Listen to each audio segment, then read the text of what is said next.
Hola, hola, buenas noches, bienvenidos al programa. Yo soy Jaime Bailey, todavía soy Jaime Bailey. Persevero en ese antiguo oficio, decadente, lánguido. Y hoy, ¿qué día es hoy? Es martes 29 de mayo. Estamos saliendo en vivo y en directo. Sigue la lluvia ensañándose con nosotros ferozmente. 9 en punto de la noche aquí en Miami, nos están viendo en Estados Unidos y Puerto Rico. En un momento voy a conversar con un brillante historiador venezolano, Elías Pino Iturrieta. Una mente brillante. No tiene desperdicio la entrevista que voy a permitirme, va a ser un lujo con Elías Pino, que es además editor del diario El Nacional, un diario legendario, ¿no?, en Venezuela. Un diario que sigue siendo una tribuna de excelencia periodística, ¿no?, frente a los desafueros de la dictadura de ese país. Elías Pino Iturrieta, en un momentito. El programa de hoy va dedicado con mucho cariño a mi amigo venezolano Francisco Ramos Parra y también a una encantadora pareja de Bogotá, Amparo y Orlando. Bienvenidos, gracias por estar aquí. Bueno, Francia ha encontrado a un héroe improbable. Es un muchacho de 20 y pocos años, inmigrante de Mali, llevaba pocos meses viviendo en París y vio que un niño estaba colgado del balcón de un cuarto piso a punto de caer. Este inmigrante de Mali, muchacho fornido, espigado, no vaciló un segundo y escaló de balcón en balcón hasta el cuarto piso, rescatando heroicamente al bebé. El país entero se ha rendido ante su coraje, el presidente Macron lo ha recibido en la Casa de Gobierno. Por supuesto, le han entregado ya la ciudadanía francesa, que es un acto de justicia. Y después los tontos de capirote, que están por todas partes, también los hay en Europa, dicen que los inmigrantes pobres del sur vienen a contaminar nuestras sociedades tan educadas. Muy por el contrario, ¿no? La mezcla, el entrevero, enriquece. Bueno, ¿qué hace? Yo tengo simpatía por el presidente Macri, yo hubiera votado por él, quiero que le vaya bien, yo lo apoyo. Ahora bien, ¿qué hace el jefe de gabinete de Macri, el señor Marcos Peña, en La Habana, congraciándose con el repugnante canciller cubano Bruno Rodríguez a la parrilla? ¿Qué hace el señor Peña allí proponiendo negocios con una satrapía que viola los derechos humanos? ¿No tienen escrúpulos y principios los amigotes de Macri, el señor Marcos Peña? El canciller cubano Bruno Rodríguez recibió en La Habana al jefe del gabinete de ministros de Argentina, Marcos Peña, quien realiza una breve visita a la isla con el fin de consolidar las relaciones bilaterales. El funcionario argentino viajó a Cuba acompañado por el coordinador de asuntos estratégicos de la presidencia, Norberto Pontiroli. Peña dijo a través de su cuenta en la red social Twitter que el motivo del viaje a la nación caribeña es cimentar los vínculos de su país con el gobierno cubano tras la llegada de la presidencia de Miguel Díaz-Canel, quien el pasado 19 de abril relevó en el cargo al general Raúl Castro. Fruslerías, paparruchadas, estrechar los vínculos. Pues no, señor. Con la dictadura de La Habana no hay que estrechar ningún vínculo. Hay que denunciarla ante el mundo. Hay que aislarla, pero no, van los cancilleres y los presidentes de América Latina a hincarse de rodillas. Es bastante patético. Deploro lo que ha hecho el señor Marcos Peña, como en su día deploraba igualmente lo que hacía, por ejemplo, la expresidenta chilena Bachelet o el expresidente uruguayo tan simpático Mujica, ¿no? Se ve que cuando se trata de la dictadura cubana, todos estos señores sufren de hemiplegia moral, ¿no? Son valerosos para combatir en general las autocracias, salvo la cubana. Bueno, en España el señor Rajoy, el presidente de gobierno, el señor Mariano Rajoy, está contra las cuerdas. Un escándalo más de corrupción estremece a su partido. Rajoy y el Partido Popular se han hundido en las encuestas. En cambio, brilla la estrella ascendente de Albert Rivera, de Ciudadanos, Por lo visto, muchos de quienes votaban por el Partido Popular quieren votar ahora por Rivera, por Ciudadanos, y el Partido Socialista de Sánchez ha planteado una moción de censura contra Rajoy que se va a discutir en el Congreso de los Diputados este jueves y este viernes. Pero Rajoy no va a dimitir y no es seguro que la moción de censura prospere. Sánchez necesita reunir como mínimo 176 votos. Para eso tendrán que votar los socialistas todos, los de Podemos, los chicos malos chavistas de Podemos, todos, y los partidos minoritarios catalanes y vascos. Si se reúnen todos, son 179 votos, suficientes para tumbar a Rajoy. Lo veremos este jueves y viernes. Entre tanto, se han desplomado las bolsas en Europa, incluyendo la española. Jornada negra en las bolsas europeas. La incertidumbre sobre la continuidad del gobierno de Mariano Rajoy, el desplome de la banca y la inestabilidad de Italia han teñido de rojo el parqué madrileño por quinta jornada consecutiva. El IBEX 35 retrocedía el 2,5% y salvaba por la mínima los 9.500 puntos. Las pérdidas de la semana se amplían así al 3,11%, las mensuales al 4,60% y las del año al 5,20%. En el resto del continente, las bajadas han ido del 1,26% en París al 2,65% en Milán. La bolsa, qué tentación, ¿no? Sobre todo para nosotros los inversores estúpidos, ¿no? No hay peor combinación que un inversor ignorante y codicioso, como yo. Fíjense, si ustedes hubieran puesto, por ejemplo, $10.000 en mayo del año pasado en acciones de Amazon, ahora tendrían 16.000.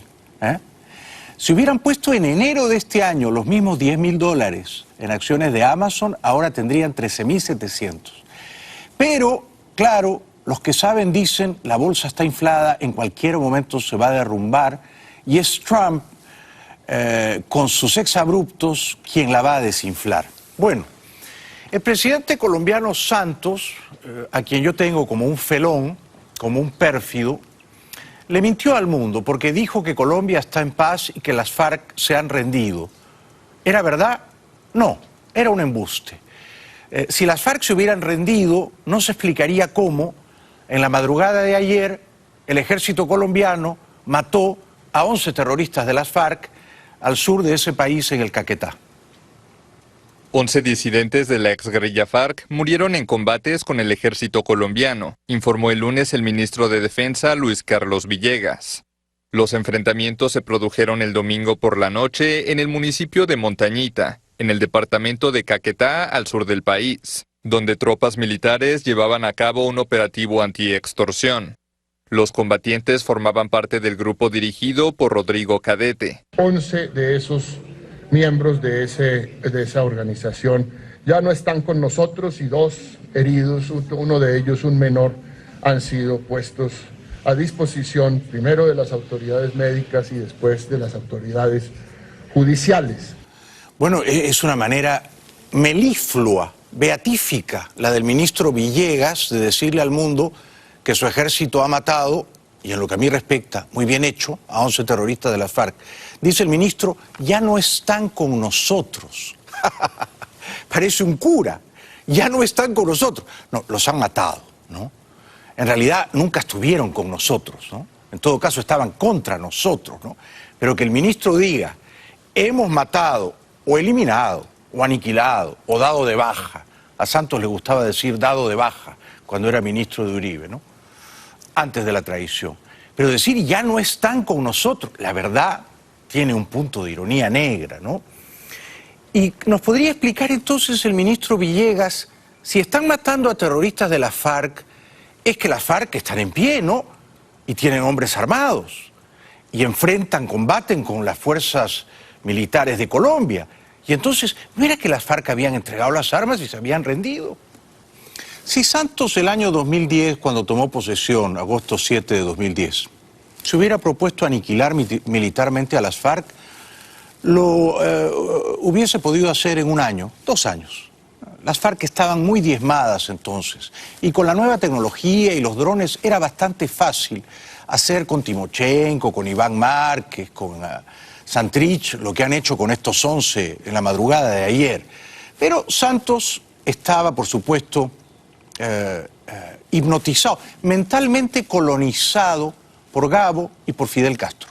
Y ellos le dictaron el guión de la paz en La Habana, el premio Nobel en Oslo, y Santos, por supuesto, masajeado, cosquilleado en su vanidad, se compró el plan.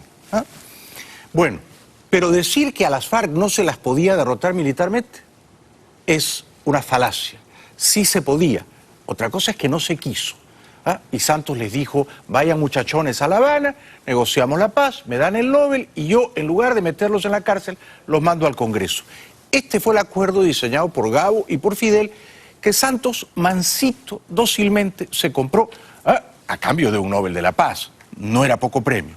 El general Mejía, jefe del ejército colombiano, está exultante, se vanagloria de haber... Él no dice ya no están con nosotros, él dice neutralizado. Bueno, ese verbo me gusta más. Neutralizado a más de 400 terroristas de la FARC. O sea que abundan todavía estos angelotes. Estas neutralizaciones, dice, bueno, los militares siempre han tenido, claro, una relación promiscua con el idioma, ¿no? Pero en realidad los están matando por centenares. En lo que a mí respecta está muy bien. Con los terroristas no hay que tener contemplaciones, no hay que tener compasión. Es una pena que no hayan neutralizado antes a Santrich, a Catatumbo, y a Márquez, y a Timochenko. A todos estos también había que neutralizarlos, pero bueno, en fin. Uno de los terroristas de las FARC que sigue vivito y coleando, secuestrando y matando, nacido en el Ecuador, alias Guacho, dicen que está paranoico y que mató a su guardaespaldas. Bueno, general Mejía, eso de la espada de la justicia retóricamente tiene, por supuesto, cierta música, pero la verdad de las cosas es que sobre los terroristas de las FARC no ha caído la espada de la justicia. Lo que ha hecho Santos es exactamente exonerarlos de pasar por la espada de la justicia. Muy por el contrario, los ha prohijado, los ha apañado. Ninguna espada, señor, ninguna. Les ha puesto alfombra roja al Congreso. Y eso, por supuesto, sienta un mal precedente, porque todos los jóvenes de las FARC que todavía tienen bríos para seguir secuestrando, matando y vendiendo cocaína, dicen, me jubilaré cuando llegue a los 70 como Timochenko. Entre tanto, déjenme disfrutar de este oficio que es mi vocación natural, el crimen, derramar sangre inocente. Bueno, envalentonados, los otros chicos buenos del ELN, que para mí todos son terroristas, no me digan guerrilleros, no, no me digan rebeldes, no, rebelde era yo con 18 años fumando marihuana. Pero rebelde, no. El que secuestra y mata no es pues un rebelde, no fastidie, ¿no? Son terroristas. Estos terroristas del ELN le dicen a Santos, estamos esperándote en la mesa, y a Duque, de paso, a Duque o a Petro, pero yo creo que Duque va a ser el que prevalezca al final, le dicen, acá te esperamos. La guerrilla del ELN espera los resultados de las elecciones para aclarar el futuro de los diálogos de paz con el gobierno colombiano.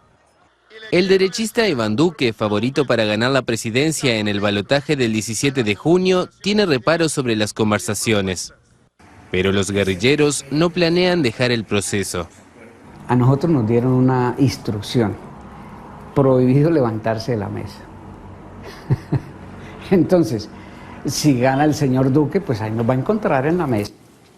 Habría que preguntarle a este mamerto. En Colombia designan a los comunistas de la vieja guardia, impermeables a la razón. Mamerto, habría que preguntarle quién le dio esa instrucción, ¿no? Supongo que desde La Habana le dieron esa instrucción para que él la obedezca tan sumiso. Bueno, esta encuesta de Invamer, colombiana, que no se pudo divulgar una semana antes de los comicios de anteayer, domingo 27 de mayo, acertó de una manera admirable. Fíjense, la encuesta no publicada es la que está a la izquierda, ¿no? A Duque le dieron 39,5, sacó 39,1. Falló por 4 décimas. A Petro 24,8, sacó 25,1. Falló por 3 décimas. Y a Fajardo 23,3, sacó 23,4, por 4 décimas. La pregunta es, si hubieran publicado esta encuesta, ¿no habría pasado Fajardo a Duque? Yo creo que sí. Si los colombianos hubieran sabido una semana antes que Fajardo estaba a 1,5 puntos de Petro, yo creo que Fajardo lo pasaba. Pero las últimas encuestas de las que podíamos hablar situaban a Sergio Fajardo en alrededor de 17 o 18. O sea que si la elección hubiera sido el próximo domingo, 3 de junio, yo digo que Fajardo pasaba a Petro y Fajardo se metía en la segunda vuelta. ¿Esto era bueno para Colombia? Yo creo que sí. Una segunda vuelta entre Duque y Fajardo a mí me hubiera tenido más tranquilo. Ahora bien, y esta es una pregunta maléfica, ¿qué le convenía más a Duque? ¿Ir a una segunda vuelta con el chavista Petro o con el izquierdista democrático, moderado, inteligente, matemático, profesor Fajardo? A Duque le conviene mucho más Petro. Todas las encuestas demuestran que Duque contra Petro gana holgadamente. Duque contra Fajardo, la cosa era por puesta de mano, ¿no?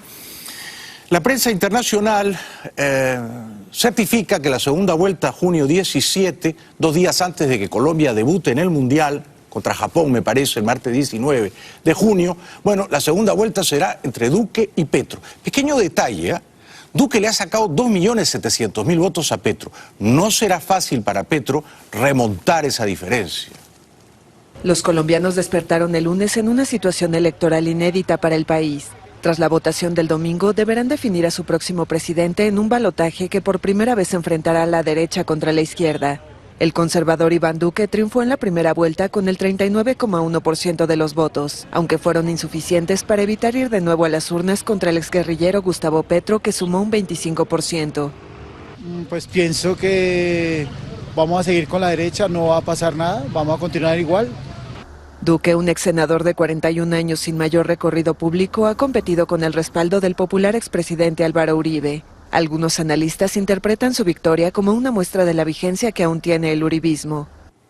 Yo no sé si es verdad que es la primera vez que los colombianos van a elegir entre la derecha y la izquierda, ¿no? Antes era entre conservadores y liberales. Pero, por ejemplo, cuando ganó Ernesto Samper, ¿se acuerdan? Que luego fue acusado de recibir dineros de narcotráfico. Ernesto Samper le ganó. Ernesto Samper era de izquierda y ahora es todavía mucho más de izquierda, recalcitrante, chavista. Entonces Samper le ganó a Pastrana por poco y Samper era la izquierda, ¿no? Lo que ocurre es que Petro es una izquierda sospechosa de ser chavista, antidemocrática, ¿no? Y esto sí es un fenómeno nuevo en Colombia. Bueno, dicen también que Petro ganó entre los jóvenes bogotanos, entre los afroamericanos y entre los indígenas. Petro logró meter a la izquierda en una pelea que históricamente ha sido entre derechas y ganó en regiones de mayoría negra e indígena, pero arrastra una imagen negativa por sus simpatías en el pasado con el chavismo, impopular en Colombia, aunque se haya desmarcado del gobierno de Nicolás Maduro. De pronto votaron por Duque, que fue el que ganó, más por el orden social, pero pues no iría, no, o sea, ninguno de los dos candidatos que van a segunda vuelta son mis aspirantes, realmente. La implementación de la paz con las FARC también se mantiene en vilo, con el derechista que promete minar el camino de los exguerrilleros en la política y un izquierdista que apuesta por honrar los compromisos.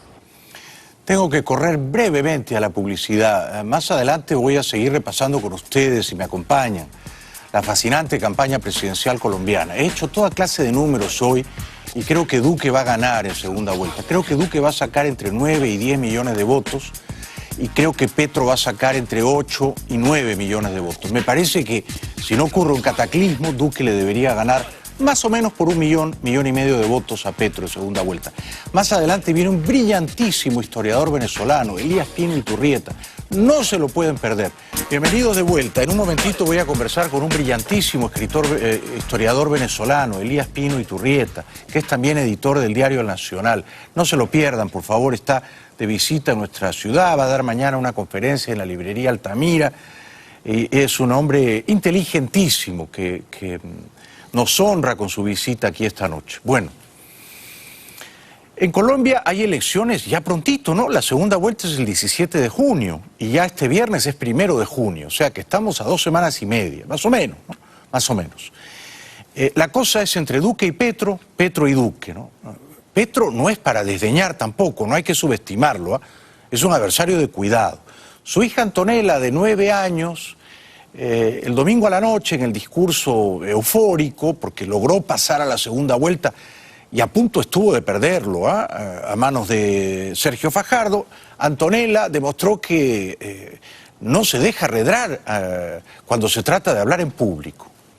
Iván Duque, senador, 41 años, vivió 12, 13 años en Washington, habla inglés perfectamente, esto no se puede decir de cualquier político latinoamericano, 7,5 millones de votos. Yo creo que es claramente el favorito, al margen de mis simpatías, ¿no? Iván Duque pasó por la radio en Bogotá y expuso con bastante lucidez, porque Duque habla y se deja entender sus ideas respecto de los adictos a las drogas, qué hacer con los adictos, qué hacer con la cantidad de drogas que se les encuentra. ¿Qué he dicho yo? Hombre, al adicto no lo podemos llevar a la cárcel. Al adicto lo que hay es que darle rehabilitación. Y esa rehabilitación también requiere que el sistema de salud algo haga, y eso vale plata. Sí. Entonces también nos toca dimensionarlo y hacerlo. Cuando yo he dicho prohibir la dosis personal, claro, unos candidatos, ¿qué quiere meter a la cárcel a todo el que tenga un porro? No, esa no es mi propuesta. Mi propuesta es cualquier dosis se decomisa, que es una sanción administrativa, que no es carcelaria, pero se decomisa. Y al jíbaro, al que la está comercializando en la calle, a ese sí hay que llevarlo a la cárcel. Y la pregunta es, el que decomisa la dosis, ¿qué hace con la dosis? Esa es una pregunta suspicaz, ¿no? Porque claro, se decomisa, pero luego, ¿qué pasa? Bueno, Iván es muy listo, Iván, ¿no? Entonces dice que hay que tener el ojo puesto en los precursores químicos. Yo no había escuchado nunca esto, pero supongo que son las sustancias que se usan en los laboratorios para hacer cocaína, por ejemplo. Y algo que quiero decir, como presidente de la República, voy a moverme internacionalmente para pedirle a todos los países que producen y venden precursores químicos que entreguen las órdenes de despacho totalmente transparentes, porque no podemos tener un discurso de doble moral donde hablan de la lucha o hablan de la legalización y por otro lado terminan auspiciando la comercialización ilícita de precursores que terminan en los países como el nuestro pagándolo. Claro. Entonces quiero internacionalmente exigir eso, que también es una herramienta nuestra para contener el mercado ilícito. Es tremendo, Iván, ¿eh? Si Petro habla bien, Duque habla mejor, ¿eh? Habla mejor. Es un avión. Yo no lo veo perdiendo el 17 de junio. No hay manera. Yo he hecho mis cálculos. Tiene 7,5 millones, casi 7,600,000. Digamos 7,5 millones. Con 1 milloncito de los 4,5 de Fajardo, está en 8,5. ¿No? Y con 700,000 del 1.400.000 que votó por Vargas Lleras. O sea, la mitad de los de Vargas Lleras se van con Duque. Ya está. Ya está, ahí nomás tiene 9,200,000 votos. No le va a alcanzar. Petro no va a poder llegar a 9 millones de votos. No creo que los 400,000 de la calle se vayan con Duque. Estoy contando que todos esos se van con Petro. Pero no le va a alcanzar a Petro. Bueno, Duque habló también sobre las FARC y el narcotráfico y dijo que, claro, que no han colaborado. Pero es que no solo no han colaborado, es que en el caso de Santrich y del sobrino de Márquez, Marlon Marín, han seguido vendiendo cocaína a los mexicanos después de firmado el acuerdo de paz. Lo quiero poner en el marco de una obligación de las FARC. Las FARC cuando firmaron el acuerdo dijeron vamos a colaborar para desmontar el narcotráfico. Como organización, no al menudeo, no el cabecilla tal y el cabecilla tal. Yo hubiera esperado que 1 año y medio después de haberse firmado los acuerdos, nos dijeran, mire, estos eran los laboratorios, estas eran las rutas, así lavábamos la plata, por aquí exportábamos, esta era la forma en la que escondíamos. Pero eso no es parte de lo que tienen que decir ante la JEP, yo creo que como jefes de organización. Yo creo que eso no debería ser menudeado. Si ellos lo tenían como organización y hubieran entregado esa información oportunamente, es decir, hace 1 año y medio o hace 6 meses, seguramente no estaríamos viviendo la tragedia de ver a alias Guacho conectado con el cartel de Sinaloa. Fajardo, entre tanto, dice ni Duque ni Petro. Y yo llevo diciendo todo este tiempo que ni Duque ni Petro. Entonces eso es lo que yo he dicho. Pero estamos en una coalición, yo soy el candidato de la coalición, así nos presentamos el 20 de diciembre, pues ahí esa responsabilidad. Tendremos las discusiones que tengamos que tener. Claudia López, Jorge Robledo, Antanas Mocus y yo, cada quien va a hablar en su espacio y nos tenemos que sentar a discutir sobre cómo nos vamos a presentar al país. Es una decisión seria, porque representamos un trabajo, un esfuerzo que hemos hecho y lo tenemos que hacer visible y tangible a la comunidad, a Colombia, que hay que cuidar mucho porque aquí hay muchas cosas en riesgo desde mi perspectiva. Es un buen muchacho, Fajardo, yo le tengo simpatía. Creo que puede ser presidente de Colombia más adelante, es lo suficientemente joven. Yo creo que a Sergio no le conviene apoyar ni a Petro ni a Duque. No le conviene. Si lo hace, le va a pasar lo mismo que le ocurrió a Vargas Lleras. Vargas Lleras fue candidato presidencial el año 2010. Contra Mockus, contra Santos. Perdió. Y el año 2014 se subió al tranvía de Santos, fue vicepresidente de Santos. Allí se acabó su carrera presidencial. Y ahora lo ha pagado caro. Entonces, el problema es que si Fajardo dice yo apoyo a Duque, ya está. Ya no podrá ser el cambio contra Duque en 4 años, ¿verdad?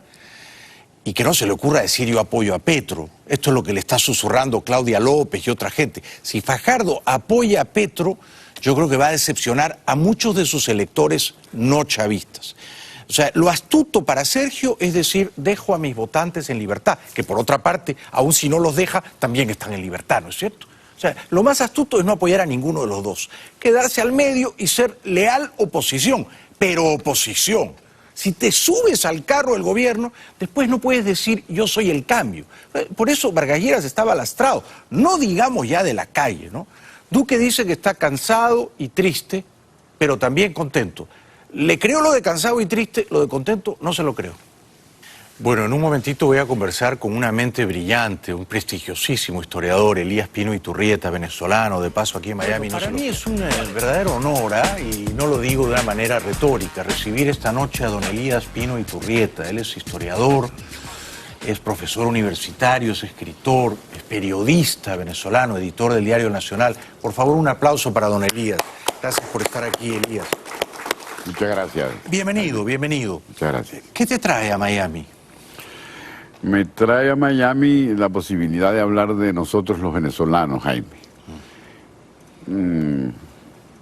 Se sabe bastante, y tú lo has dicho mucho en este programa, que estamos en un disparadero terrible. La situación de Venezuela es dolorosa, pueden utilizar otros adjetivos.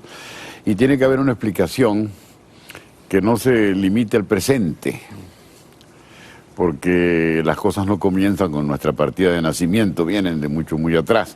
Entonces la idea es plantear desde la perspectiva de la historia de las mentalidades cuáles pueden ser los motivos que nos han conducido a esta estrechez y a esta situación tan precaria que vivimos.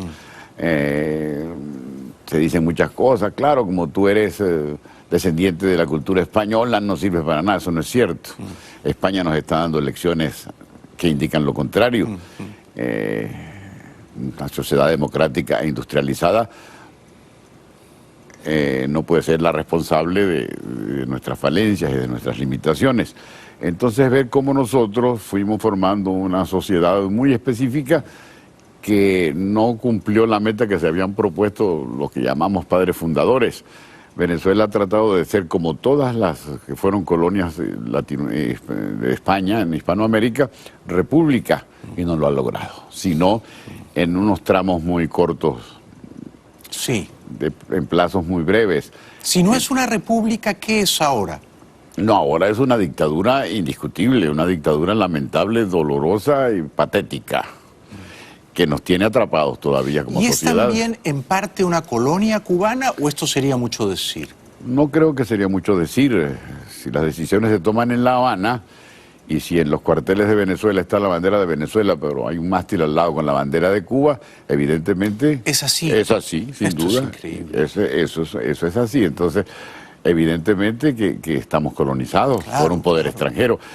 El gobierno de Venezuela está pagándole petróleo, compra petróleo para Cuba, mientras la sociedad... paga al ejército invasor. Esto se lo dijo Ledesma a Mike Pence.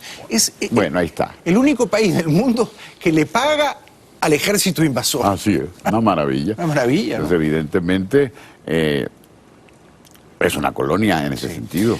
Ahora, cuando Chávez ganó hace 20 años, a fines del 98, yo recuerdo que en las discusiones con amigos acá, cubanos, venezolanos, españoles, había un grupo que decía, Chávez es un moderado, es un socialdemócrata, no es un comunista. Y había otro grupo, creo que minoritario, Elías, que decía, no, Chávez ha hecho una campaña embustera, ha fingido ser un moderado, pero ya está colonizado mentalmente por Fidel Castro y en ese camino va. ¿Tú qué sospechabas o qué presentías entonces de Chávez? No presentía nada, yo estaba absolutamente seguro de que iba a ser una dictadura de tipo militar. No me imaginé jamás que fuera este socialismo escandaloso y patético, pero sí que estábamos frente a una militarada como muchas otras que habían sucedido. Yo estaba en esos días en México y una colega mexicana, historiadora, cuando me vio después del golpe de Chávez, antes de que ganara las elecciones, me dijo: venezolanos, haitianos de tierra firme. Y decía: oye, ¿por qué? Tiene razón, aquí hay una militarada, aquí hay un golpe de fuerza que se está preparando y que va a romper toda la trayectoria democrática que habíamos iniciado o reiniciado a partir del año 58. Cuando se va a principios de ese año Pérez Jiménez. Es que uno de los grandes malentendidos que yo he atestiguado es que de pronto Chávez instaló la tesis de que esos 40 años, del 58 al 98, esos 40 años fueron malísimos para Venezuela. Absolutamente. Y fue lo contrario, ¿no? Claro. Fueron años de gran libertad y prosperidad. Él llegó a decir además, Jaime, una cosa escandalosa, extraordinariamente escandalosa, cuando estaba en la campaña electoral. Estamos viviendo en el siglo XX, el siglo perdido de Venezuela. Todo lo contrario. Es el siglo que gracias al chorro de petróleo nos modifica la vida, nos educa, nos hace más sanos, más cosmopolitas, más enterados. Eso es el siglo XX venezolano. Chávez dice que es el siglo perdido. Por ahí viene la idea de algo que ha manejado muy bien y que le importa mucho a un historiador, que es la modificación de los recuerdos. En la medida en que no tienen mensajes, sino que dicen las mismas tonterías de siempre, quieren inventar o manipular la historia y tienen a la perfección la estrella. Aquí está Bolívar. Como Bolívar ha servido para todo, pues también puede servirnos a nosotros para hacer el socialismo del siglo XXI, porque Bolívar fue socialista. Una cosa verdaderamente enloquecida. ¿Bolívar fue socialista? Pero ¿cómo va a haber sido socialista un aristócrata, del siglo XIX venezolano? En Francia y absolutamente, un hombre ilustrado. Y muy rico. Claro. Así es. Y que le tenía mucha desconfianza al pueblo. Él llegó a temerle a lo que él mismo denominaba en sus escritos la pardocracia. Estamos sentados sobre el volcán de la pardocracia, hay que tener mucho cuidado. No había oído esa expresión, la pardocracia. Ese es de Bolívar, la utiliza mucho. Si hubieran coincidido en el tiempo Bolívar y Chávez, Bolívar jamás hubiera sido chavista, ¿no? Pero por supuesto, creo que ni siquiera le hubiera dado audiencia. Exacto. Sí, Bolívar era un aristócrata y este debería ser de las castas inadmisibles en el círculo de los blancos criollos. Ahora, ¿quién es para ti el mejor presidente democrático que ha tenido Venezuela desde que tú tienes uso de razón? La democracia venezolana es una conjunción de factores y de personalidades, pero si se tiene que escoger una figura, necesariamente es la de Rómulo Betancourt. Rómulo Betancourt primero crea un partido político de mucho arraigo popular. En eso tiene mucho que ver el APRA del Perú. Él se fija mucho en ese modelo cuando en Haya de la Torre. Y en Haya, y ese discurso lo traslada a Venezuela y logra crear una fortaleza popular. Una izquierda democrática. Exactamente. Y después del año 58, si tuvo algunas orientaciones izquierdistas, las modera, acepta las buenas relaciones con los Estados Unidos, las fortalece y comienza este proceso tan importante de cohabitación republicana, que es la que se inicia en el año 58. Fue una maravilla, esas 4 décadas de punto fijo fueron una bendición para Venezuela. Venezuela era la envidia de América del Sur. Así es. Y claro, los 3 primeros gobiernos, por ejemplo, el gobierno del presidente Betancourt, el gobierno del presidente León y el primer gobierno del presidente Caldera, formaron parte de ese proceso de punto fijo, que significó aliarse contra la extrema izquierda y contra la extrema derecha, contra las guerrillas, contra Fidel Castro y contra los restos del perejimenismo que todavía existían. Eso se trabaja durante 15 años para crear una república distinta de la del pasado, y eso es fundamental. Es una época, si se puede utilizar el término, estelar de la historia de Venezuela. Ahora, ¿por qué, querido Elías, el segundo Carlos Andrés y el segundo Caldera terminaron tan mal y yo creo que incubaron el demonio de Chávez? Hay muchos factores. Quizá pueda ser importante el siguiente. La democracia del año 58, que se establece ya y uno cree que definitivamente en el año 58, depende de organizaciones políticas que ya están arraigadas, fundamentalmente de dos, que serían Acción Democrática y el Partido Social Cristiano, que nosotros llamamos COPEI. Sí. El primero de Rómulo Betancourt y el segundo fundado por Caldera. Esas organizaciones dejan de ser lo que fueron y se van desmoronando poco a poco. Y van a ser reemplazadas por personalismos. Sí. Por figuras aclimatadas en el seno de esas organizaciones políticas, pero que quieren hacer, que confunden la historia de Venezuela con su autobiografía y con sus intereses. Y comienza entonces la utilización del partido político para intereses partidarios, privados, pequeños, para facciones. Y eso determina la dificultad que tienen los partidos políticos de ser frenos o contrapesos de los personalismos, que en este caso llegarían a su clímax con una figura como Carlos Andrés Pérez, pienso yo. O sea que el fracaso de los partidos abrió las puertas al caudillismo, ¿verdad? Por supuesto, y le puso alfombra roja al chavismo. Chavismo. Ahora, ¿fue un error histórico de Caldera amnistiar a Chávez en 94? Caldera no lo amnistía. Caldera hace un sobreseimiento. Ya. Ahí hay una situación que es la siguiente. Hay un gran desencanto con la democracia representativa. Sí, la gente no quiere votar, los partidos no sirven. Ocurre el golpe de Chávez, fracasado por fortuna. Son hechos presos Chávez y sus socios conspiradores. sus conspiradores. Y hay una reacción favorable a su libertad. Sí. Son cosas que la gente no recuerda porque no tienen por qué recordar. Organizaciones tan importantes como gentes de fe de cámaras, pero por ejemplo la conferencia episcopal, que ahora es tan importante, le dijo al presidente de la República que lo sacara de la cárcel. Y los señores de los medios de comunicación, los dueños de las televisoras, muchos banqueros, asediaron al presidente Caldera. Pidiendo la libertad. Pidiendo la libertad de un sujeto inofensivo. Sí. Ese es un mediocre y un tonto y no va a pasar absolutamente nada. Y ante esa situación Caldera tomó una decisión que fue catastrófica, pero que no fue de su responsabilidad exclusiva. Es que tú eres un historiador muy fino y muy justo. Es muy fácil ser historiador con el periódico de lunes, ¿no? Sí. Pero en ese toro pasado. Claro, a toro pasado. Pero en ese contexto, muchas fuerzas poderosas de la sociedad venezolana pedían la libertad del espadón, del golpista. Absolutamente. Ese sin uniforme va a ser un idiota. Pues no fue. Regresamos en 2 minutitos. Quédate con nosotros hasta el final, por favor. Es un gran honor escucharte con Elías Pino Iturrieta. La conferencia es mañana en la librería Altamira de Coral Gables a las 6:30 de la tarde. No se la pierdan. Además es un evento gratuito, Camilo, ¿no? No hay que pagar un poquito. Por eso, hay que pagar un poquito. Bueno, las cosas buenas hay que... Las cosas Gracias, buenas, Jaime. Claro, hay que pagar un poquito, pero una cosa minúscula con lo que ustedes pueden aprender del gran Elías Pino Iturrieta. Ya volvemos. Estoy conversando con el gran historiador venezolano, editor del Diario El Nacional, Elías Pino Iturrieta. ¿El Diario El Nacional circula siempre todos los días, Elías? Todavía. Sí. Todavía, en medio de las presiones y de las persecuciones de la dictadura, el Nacional sale todos los días, sin papel o con muy poco papel, con muy poca tinta, con menos personal, porque... Pero está en pie, pero está en pie, todos los días sale. Ahora hay una nueva amenaza, se nos está acusando de traición a la patria. No sabemos por qué motivo, a lo mejor reflejar la realidad para la dictadura significa traición a la patria, pero es un proceso que empezó hace 5 días y que no sabemos cómo va a terminar, pero estamos en ese nuevo capítulo. Bueno, me saco el sombrero ante ti, ante Miguel Enrique Otero, ante todo el equipo del Nacional.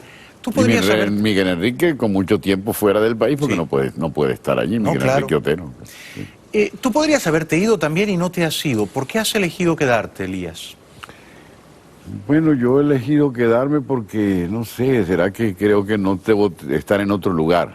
Yo pienso que... Ese es tu lugar en el mundo. Creo que me toca estar allí, sí. Y creo que algún rol se hace escribiendo o diciendo las cosas que permiten todavía, sí. Y además porque estoy admirado con la juventud. Estos muchachos nuevos son deslumbrantes. Yo creo que el futuro depende de esa generación que cronológicamente no tuvo nada que ver con la democracia representativa. Nació justo cuando ella terminaba y se desarrolló a partir de la dictadura de Chávez. y de Maduro. Comparto tu optimismo con relación a los jóvenes de hoy. Una maravilla. Ahora, ¿cuál es tu lectura, tu percepción del drama, de la catástrofe venezolana? Maduro se ha hecho reelegir, pero la abstención bordeó el 80%, el fraude ha sido grosero, el mundo no lo reconoce, carece de legitimidad. Yo lo veo como en un ostracismo, ¿no? Tiene muy pocos aliados. ¿Cómo crees que puede salir tu país de este embrollo trágico, Elías? No tengo una respuesta seria, pero lo que tú dices es verdad. Está acorralada la dictadura. Sí. Pero quizá el elemento más importante sea el de la abstención, porque nadie puede atribuirse la paternidad de la abstención. La oposición, que ha hecho un gran trabajo, llamó a no votar, pero apenas lo hizo fugazmente y se salió a ver los toros desde la barrera. Sí. Nadie, ellos mismos quizás, pudieron imaginar que aquello iba a ser tan aplastante. Sí. O sea que acertaron, ¿no? Acertaron al pedir la abstención. Pero no al atribuirse el hecho de la abstención. Yo creo que la abstención fue autónoma. Sí. Fue obra de la propia sociedad. Comprendo. Porque tomó una decisión nacida de la madurez provocada por estos 18 años de horror. Sí, de horror. Y por eso no atendió sino a su interés y a su necesidad, sin fijarse en el mensaje, porque además el mensaje de la MUDO, del Frente Amplio, que son los de la oposición, fue muy intermitente y muy pasajero, muy superficial. Sí. Hubo un candidato de oposición que evidentemente no calzaba las botas y lo arrinconaron y lo echaron. Sí. Y Maduro se quedó solo. Allá Maduro con su problema, y yo no sé cómo lo resolverá, pero la dirigencia tiene que fijarse en la existencia de una cosa inédita en la historia de Venezuela, que es una decisión popular nacida del seno de la sociedad civil. Con presidencia del liderazgo opositor, independiente Con presidencia del liderazgo opositor. Yo creo que eso es bien importante. Sí, es una lectura que yo no había hecho. Eso es bien importante. Ningún líder, ni ningún partido de oposición, ni ninguna organización se puede atribuir esta abstención que supera el 80%. Los números han sido modificados escandalosamente por el Consejo Nacional Electoral. Es que Maduro yo creo que sacó 2 millones de votos. Así es. Le han dado 6. Así es. Y dijeron que la abstención había sido de 52, Mentira. No, la abstención ha sido de 82. Exactamente. Ahora, Elías, ¿el triunfo de Maduro ha sido pírrico? Quiero decir, ¿Maduro sale debilitado del fraude? Maduro tiene... Tú hablabas de la reacción internacional. Esa reacción internacional es más voluminosa como consecuencia del fraude. Sí, sí. Y eso hace más precaria su administración.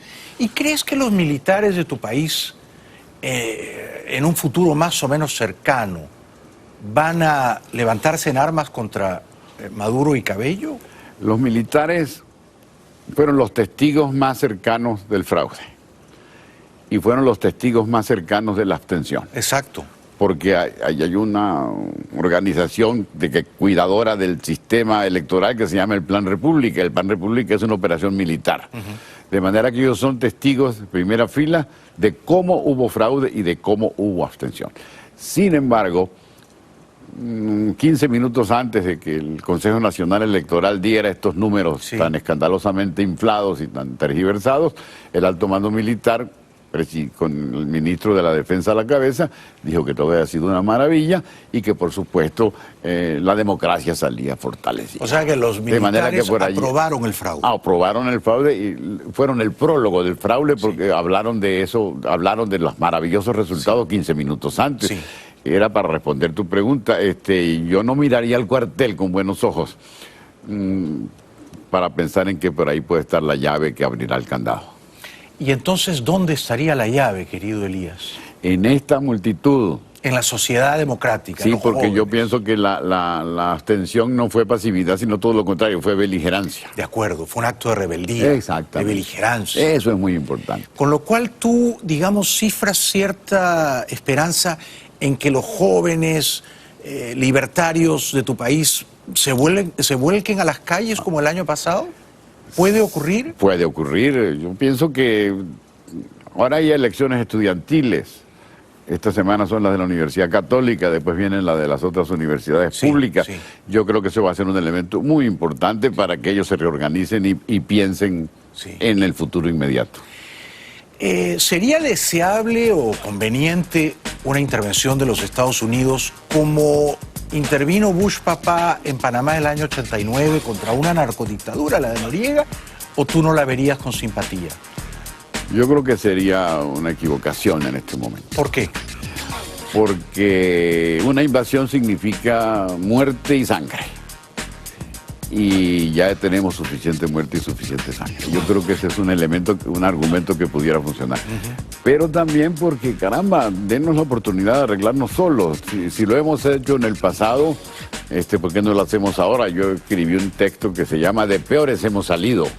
Bueno, si salimos de peores, si nos levantamos cabezas después de la independencia, si levantamos cabezas después de la guerra federal, si levantamos cabezas después de una de las dictaduras más pavorosas de América Latina, que fue la de Juan Vicente Gómez, ¿por qué no podemos levantar cabeza ahora? En esas anteriores triunfos de la sociedad no hubo presencia foránea.